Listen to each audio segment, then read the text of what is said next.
咁我哋睇完6樓嘅樣板間之後啊，落到嚟5樓，帶你哋睇睇交樓嘅標準啦。咁我哋依家睇緊嘅呢套咧係02戶型嘅，入門口指紋密碼鎖同埋裝甲門，交樓標準，門口最緊要，起碼安全最重要啊嘛。不過咧我都話㗎啦，呢邊簡裝交樓入門鞋櫃全部都冇嘅。咁當然啦，好似呢一套房嘅話，93平，同樣係做咗3房2廳2衛嘅，到底比82嘅大咗喺邊度呢？咁我哋先感覺下呢邊嘅噪音。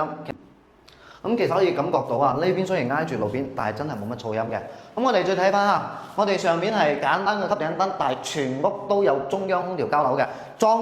佢嘅裝修標準咧比較普通，不過咧可以感覺下地板呢啲全部都係1米長嘅大理石。咁再入翻入嚟我哋嘅廚房啦，方太嘅廚房3件套，抽油煙機、洗碗機同埋我哋嘅燃氣灶全部都有，而且啊，好似類似呢啲全部都係中廚嘅管材。中國嘅雷尼品牌嘅，咁仲有咧就係我哋呢邊所有嘅木製嘅，都係屬於歐派嘅定制廚櫃嚟嘅。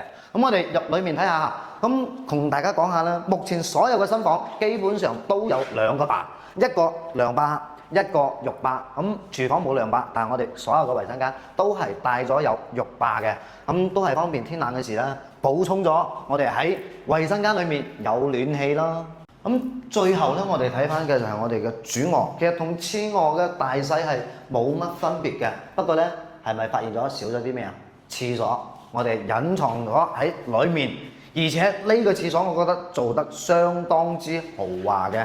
咁你覺得呢一個交樓標準係咪你中意嘅？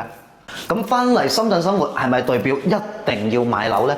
如果你話手頭上目前預算唔係話特別多嘅話，我都比較建議你不如租樓啦。咁我哋依家睇翻嘅呢一套呢係03戶型，同樣都係93平嘅3房2衛嘅。相比於前面嗰套係南北通透嘅話，咁依家睇緊嘅呢個呢就係傳統嘅戶型啦。喂，啱先我哋都話㗎啦，如果買唔起嘅話，可唔可以租啊？咁目前呢個交樓標準，呢個裝修，你接唔接受呢？目前我估計啊，呢個樓盤租金嘅話係大概8000蚊到9000蚊左右。其實按照依家呢個租金同月供已經係冇乜分別㗎啦。